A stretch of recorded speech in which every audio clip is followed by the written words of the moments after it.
दोस्तों, कभी सोचा है आपने कि एक ऐसा युद्ध जो भारत से हजारों किलोमीटर दूर चल रहा है, वो हमारे यहाँ के किसानों की नींद क्यों उड़ा रहा है? जी हाँ, बात हो रही है इजराइल और ईरान के बीच के उस खूनी संघर्ष की, जिसने अब भारत के चावल व्यापार को गहरे संकट में डाल दिया है। शुरुआत हुई थी जब इजराइल ने ईरान की मिलिट्री फैसिलिटीज पर एयर स्ट्राइक कर दी, लेकिन जैसे जैसे हालात बिगड़े, इसका सीधा असर भारत के एक्सपोर्टर्स और किसानों पर दिखने लगा। आज की सच्चाई ये है कि भारत के लाखों टन चावल देश के बंदरगाहों पर अटका पड़ा है। मंडियों में माल बिक नहीं रहा और किसानों की मेहनत का दाम कोई देने को तैयार नहीं है।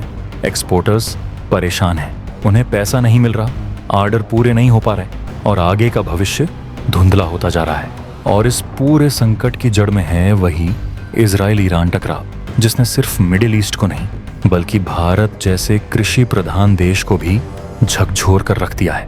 देखिए, जब इजराइल ने हमला किया तो ये साफ हो गया कि ये लड़ाई सिर्फ जमीन पर नहीं बल्कि समुद्र में, सप्लाई चेन में और ट्रेड रूट्स में भी लड़ी जा रही है। अब आपको बताते हैं स्ट्रेट ऑफ हॉर्मुज के बारे में। ये वो अहम समुद्री रास्ता है जिसके जरिए भारत से ईरान, इराक, यूएई और यूरोप तक चावल, दवाइयाँ, मसाले जैसे सामान भेजे जाते हैं। और आज वही रास्ता खतरे में है। जब रास्ता असुरक्षित होता है तो सबसे पहले डर बैठता है उन जहाज़ों में जो भारत से सामान लेकर मिडिल ईस्ट की ओर निकलते हैं। शिपिंग कंपनियां अब जहाज़ भेजने से डर रही हैं। इंश्योरेंस का खर्च आसमान छू रहा है और कई जहाज़ों को अफ्रीका का लंबा चक्कर लगाकर जाना पड़ रहा है, जिससे लागत और वक्त दोनों डबल हो रहे हैं। अब भारत के चावल व्यापार की बात करें तो हर साल हम 20 मिलियन टन से ज़्यादा चावल एक्सपोर्ट करते हैं, जिसकी वैल्यू 12 अरब डॉलर से भी ऊपर जाती है। सिर्फ बासमती चावल की बात करें तो ये करीब 48,000 करोड़ का एक्सपोर्ट है। इसमें से 25% यानी 7-8 लाख टन अकेले ईरान खरीदता है। उसके बाद आता है इराक, जो 20% तक लेता है। यानी सिर्फ ये दो देश भारत के बासमती चावल के 85% खरीदार हैं। और आज यही दोनों देश जंग की आग में जल रहे हैं। अब सोचिए, जिन किसानों ने अपनी जान लगा दी एक एक दाने को उगाने में, उनकी फसल आज गोदामों में सड़ रही है।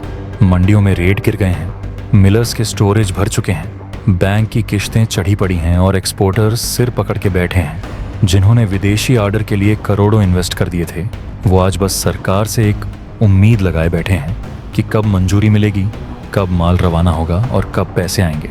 और जो थोड़ा बहुत माल भेजा भी गया है, उसके पैसे भी फंस चुके हैं, क्योंकि युद्ध के चलते ईरान जैसे देशों में बैंकिंग सिस्टम ठप हो चुका है।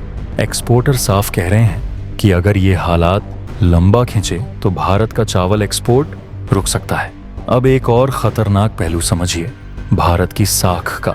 भारत दुनिया भर में चावल का सबसे भरोसेमंद सप्लायर माना जाता है, लेकिन जैसे जैसे ऑर्डर डिले होंगे या कैंसिल होंगे, विदेशी खरीदार थाईलैंड, वियतनाम जैसे देशों की ओर रुख कर सकते हैं। और एक बार बाजार हाथ से निकला तो वापस लाना बहुत मुश्किल होगा। यानी असर सिर्फ चावल तक नहीं है, पूरी कृषि व्यवस्था जिसमें 8 करोड़ से ज्यादा लोग जुड़े हैं, किसान, मजदूर, ट्रांसपोर्टर, आढ़ती, मिलर्स और एक्सपोर्टर्स, सब के सब इस तूफान में फंसे हुए हैं। और सरकार के लिए भी यह एक बड़ा आर्थिक और राजनीतिक संकट बनता जा रहा है। अब सवाल उठता है, रास्ता क्या है? क्या हमें मिडिल ईस्ट पर निर्भर रहना चाहिए या सरकार को अब तुरंत नए बाजार खोजने चाहिए? South Asia, Africa, south America जैसे विकल्पों में घुसना चाहिए? क्या भारत को अपना एक्सपोर्ट इंफ्रास्ट्रक्चर इतना ताकतवर बनाना होगा कि जंग के हालात में भी हमारा व्यापार न रुके? दोस्तों, ये सिर्फ चावल का मामला नहीं है, ये एक अलार्म बेल है हमारी कृषि नीति, विदेश नीति और व्यापार नीति के लिए। भारत को अब ये तय करना है कि क्या हम बस उत्पादन में नंबर 1 रहेंगे या फिर इन अनिश्चितताओं से लड़ने के लिए भी खुद को तैयार करेंगे। आपकी क्या राय है? क्या भारत को मिडिल ईस्ट पर अपनी निर्भरता कम करनी चाहिए? क्या सरकार को तुरंत हस्तक्षेप कर किसानों और एक्सपोर्टर्स को राहत देनी चाहिए? और क्या ये युद्ध हमारी कृषि अर्थव्यवस्था को बड़ी चोट दे सकता है? नीचे कमेंट में अपनी राय जरूर लिखिए। वीडियो पसंद आया हो तो लाइक कीजिए, शेयर कीजिए और चैनल को सब्सक्राइब करना मत भूलिए। जय हिंद, जय भारत।